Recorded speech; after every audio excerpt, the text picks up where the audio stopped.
Hey guys, today we're talking about Martin Shkreli, not how he raised the price of Daraprim by 5,000% or how he went to jail for running a Ponzi scheme, even though he had a pretty good defense because no one involved lost any money. No, this is a Shkreli deep cut. We're talking about the KBIO Infinity Squeeze.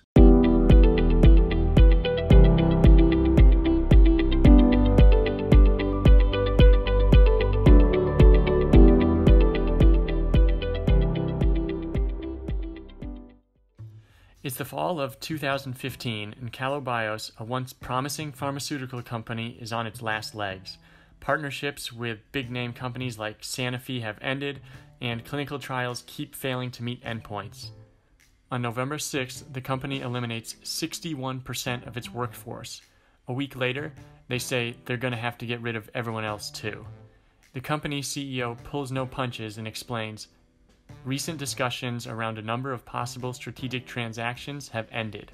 As a result, the company believes it is highly unlikely that continuing to explore strategic alternatives could generate a viable transaction within the time frame allowed by our limited cash resources." In other words, it's over. Shares in the company are trading below $1. The next trading day, shares get all the way down to below 50 cents when something weird starts happening. The price for this company that's effectively announced it's on the brink of bankruptcy start going up, and they're going up a lot. Shares nearly reach $2.50 on each of the next 2 days. Some traders see this and think it's their lucky day. They can short KBIO back down to 50 cents and make a quick 80%, basically risk-free. So at least a few of them decide to try this. But here's the thing. The stock didn't run up for no reason. The stock ran because Martin Shkreli and associates had been buying every share in sight. Purchasing at prices between 60 cents and $2.40, suddenly his team owned over 50% of the company. KBIO announced this development after hours on November 18th. The next day, shares rocketed up from $2 to $14 per share, and at the end of that day, there was another press release. Now, Shkreli's team had over 70% of the company, plus Shkreli was going to be the new CEO, and immediately $3 million was going to be pumped into the company with plans for another $10 million to be on the way shortly. Apparently, KBIO was not going out of business. Shares squeezed even higher through the teens and the 20s and the 30s, all the way up into the mid-40s on this development. Anyone who had been short was destroyed. In the epic Volkswagen short squeeze, which I covered in a different video, and I'll link to that at the end of this one, the people who were wrecked were mostly career financial types. This case was different because the face of the victims, if that's what you want to call them, is just some guy named Joe Campbell. Here's how he tells it. "I was holding KBIO short overnight for what I thought was a nice $2 fade coming. At the close of the bell, I saw the quote montage clear out and figured today there was no action after hours in the stock. So I went to my office for a long meeting. I got out of the meeting and saw a message from one of my buddies. He asked if I was okay since I was short KBIO. Joe was in fact not okay, because this is what Joe's account suddenly looked like.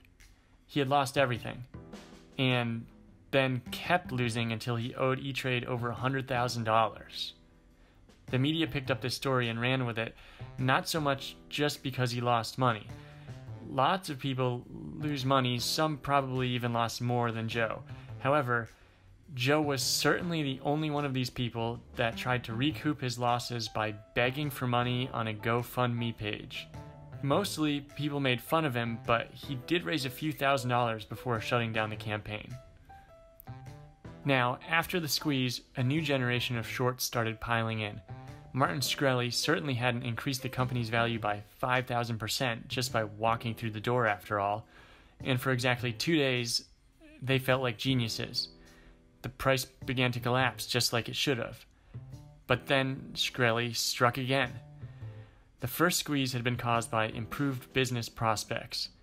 The second one was caused by a restriction in shares available to borrow. Remember, Shkreli's team owned over 70% of the company, so when he sent out this tweet, anyone who had been short via one of his shares immediately had to buy back in or find other shares to short. It's like if in a round of musical chairs, someone took away most of the chairs all at once. Shares went to $45 again, burning a whole new cohort of people who thought they had found a sure thing. It makes anything Elon Musk has done to people shorting his company look like child's play. As the late media outlet Gawker proclaimed, pharmaceuticals rapscallion Martin Shkreli now playing the stock market like a goddamn pan flute. Okay, so what was the actual business plan anyways? Shkreli seemed to have two main plans of attack. The first was he saw promise in a molecule under development for the treatment of leukemia. That one is pretty straightforward and there isn't anything particularly Shkrelian about it. The other had to do for a treatment for something called Chagas disease. See, the FDA has a program where they try to incentivize companies to come up with cures or treatments for otherwise understudied diseases. It's easy to make a ton of money if you find a treatment for cancer or diabetes, that sort of thing, but for something like Chagas, it might make sense only if you get a little extra push. To provide this push, the FDA grants companies something called priority review vouchers once they get approved for the treatment of a rare disease. The voucher lets a company accelerate the review process for another one of their drugs. Or if it's a small company like KBIO, the voucher can be sold to a big company that wants to use it on some sort of blockbuster drug that they have in the pipeline. They go from tens up to hundreds of millions. It seemed very likely that Shkreli was going to develop the Chagas drug, get a voucher, sell that voucher off, and then place a prohibitively high price tag on the Chagas treatment so that most people wouldn't be able to afford it anyway. We'll never know if that's how things would have gone down though, because Shkreli got arrested for security fraud on December 17th. Shortly after, he was fired, KBIO shares were halted, and the company declared Chapter 11 bankruptcy.